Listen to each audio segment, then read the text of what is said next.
Hello everyone. It's been a little while since I've done a video for you guys, so here it is. I wanted to do just like kind of a quick run through video about Saturn.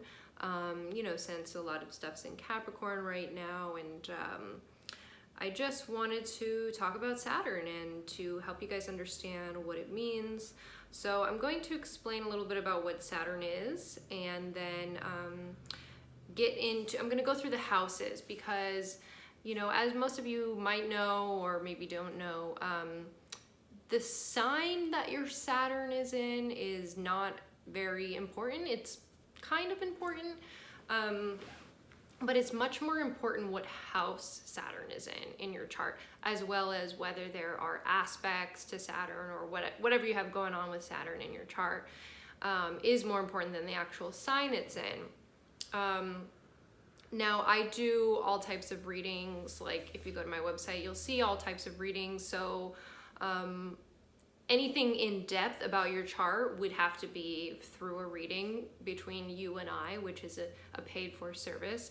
But I'm just gonna do a quick run through about what Saturn means and what Saturn might indicate being in different houses. You can get kind of a little bit of an idea about Saturn. So Saturn is like the dad planet. It can be like the stern teacher. It is very serious, very stern, but it wants the best for you, even though most of the time it feels like it's hard and you're like, how could you be actually wanting the best for me? You're just torturing me. That's kind of what Saturn feels like. But basically, wherever Saturn is in your chart, I'm talking about houses, indicates what part of your life or yourself or just your world you might struggle with the most, because Saturn brings restrictions. It's kind of like if you're trying to get somewhere and you're with Jupiter and you're like, yeah, let's go, like we're gonna get there, and then Saturn's like the roadblock, like policeman, like actually you can't. And so it can be sort of a buzzkill, Saturn's kind of a buzzkill.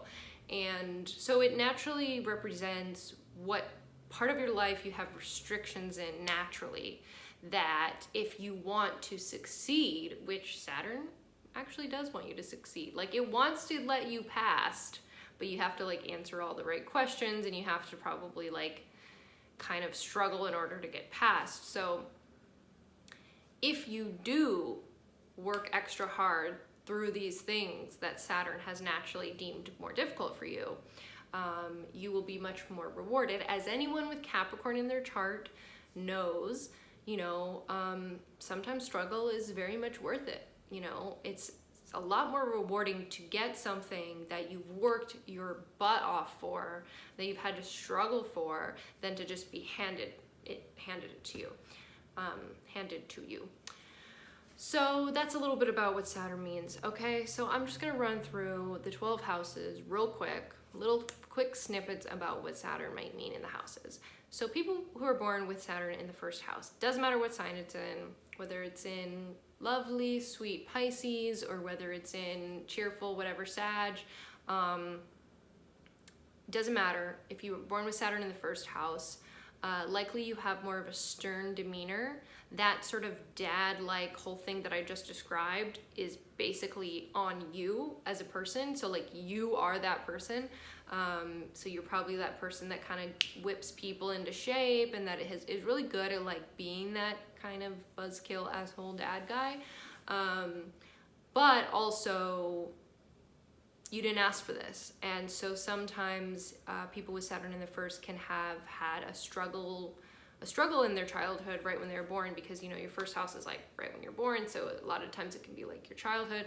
So people who are born with Saturn in the first sometimes have had to like carry a burden.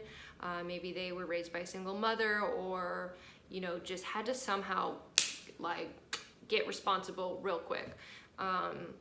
So sometimes they can sort of just bear the weight of the world on their shoulders, and they have a lot to work through for Saturn, but they almost can embrace it more than maybe other other people. Like they embrace the idea of Saturn and work and progress, depending on other factors. And like I said, again, this is all dependent on, you know, this is just Saturn. There's going to be aspects, there's going to be other planets, there's going to be, you know, so just take it as it is. Astrology is very complicated. This is why people need their charts done. This is why you need to work with astrologers one-on-one. Anyways, second house. So Saturn in the second house isn't a terrible one.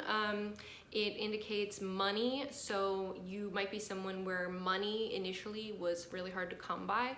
Maybe you grew up under straitened means, but you learned to be more diligent about money, and perhaps you had a father or someone who was really strict on you about spending. So you usually have, on the other hand though, you can also have issues with spending where, you know, you want to spend more because you feel like you can't or something like that. So has to do with finances in your life. You have to get through that sort of Saturn buzzkill of wanting to buy stuff and not being able to, among other things. So Saturn in the third house, which is what I have, can indicate communication, writing, reading, learning, all types of stuff like that. So we're slow learners. Like we're people that need to like, we're not just like, oh, let me just like Google it and now I know everything and now I'm good. Or go to class and you're like, oh yeah, I just soaked all that up and now I got it and I will always remember it. Like we need to learn step by step. And also when it comes to communicating, we're not the most like lighthearted communicators, like just being like, hey, what's up? How's your day? Like we're just like we can sort of be like awkward in the way we speak to people sometimes, or come off sort of standoffish because we don't know how to like have that sort of third house like cheerful, like, oh, I'm just talking to all my friends and neighbors kind of thing. Like we're like shutting the door on you. You know, and that way, yeah, Saturn in the third can be kind of have trouble with language also. Like I've been trying to learn French for literally like 10 years and I'm just getting the hang of it. I mean, I am pretty advanced now, but it's taken me a while because Saturn in the third, I'm like, you know, it's just any type of communication, language, stuff like that. Saturn in the fourth house, I just realized I'm gonna have to do 2 series on this because, you know, YouTube videos can only be so long. And I don't want to like make a 7-hour video for you guys. So this is gonna be part 1, okay? Sorry, part 1, houses 1 through 7. I'll do 8 through 12 next time. Okay, Saturn in the fourth. This is a difficult one. Your fourth is your family, your home life. A lot of times people born with Saturn in the fourth can have had a difficult home life. Sometimes maybe feel like they didn't get that nurturing that they so needed.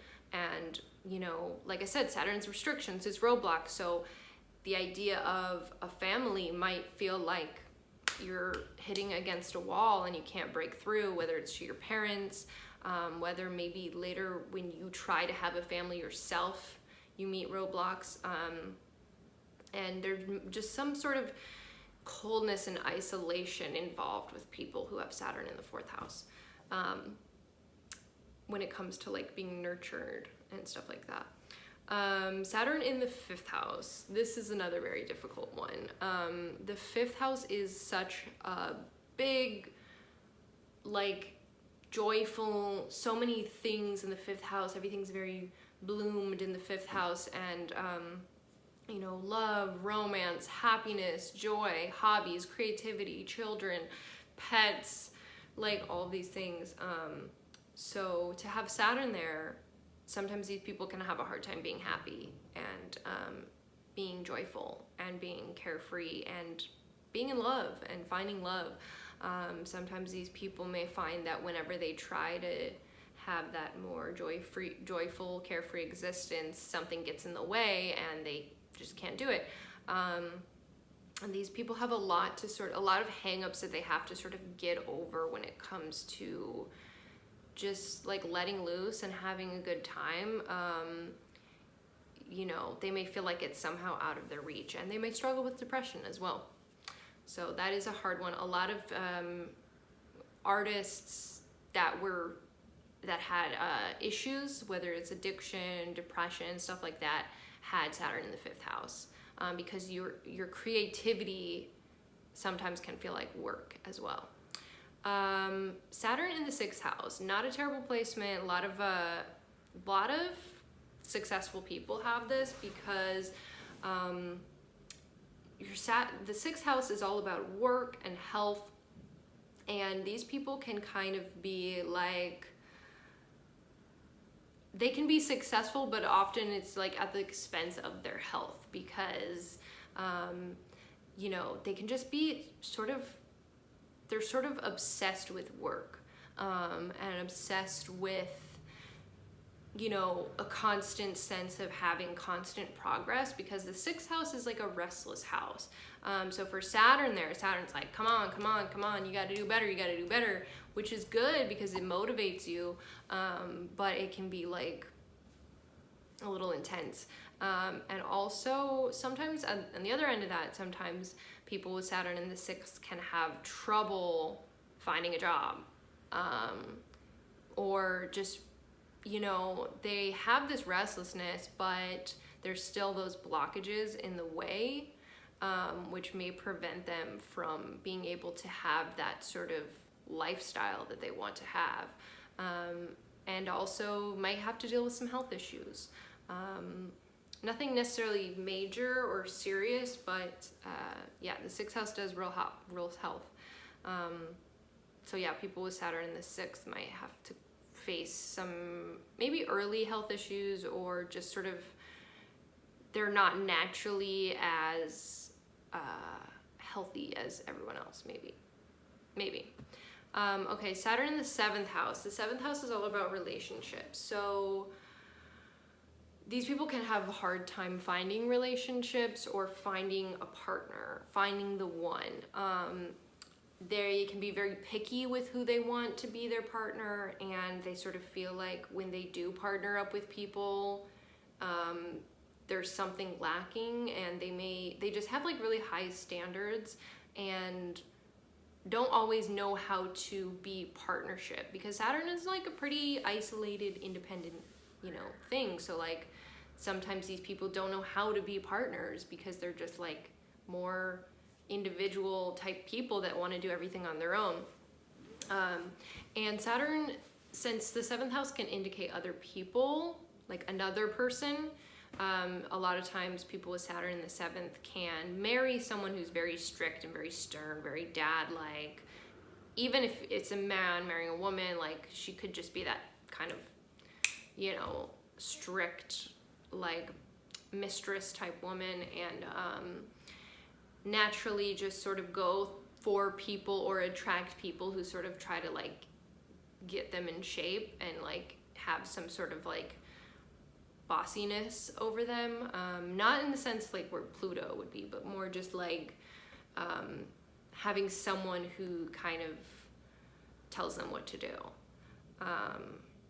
and this can make their romantic life or their marriage partnerships feel cold, or feel like there's a lack of free-spiritedness between them and their partner. Okay, so that is Saturn through the first 7 houses.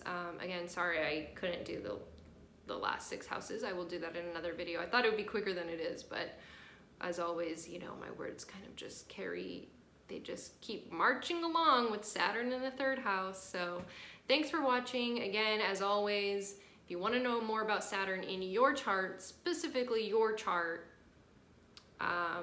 you got to order a chart. So Capriquarius.com, or DM me or email me or whatever you want to do. And yes, I hope you guys have all had a good start to your new year, and thank you so much.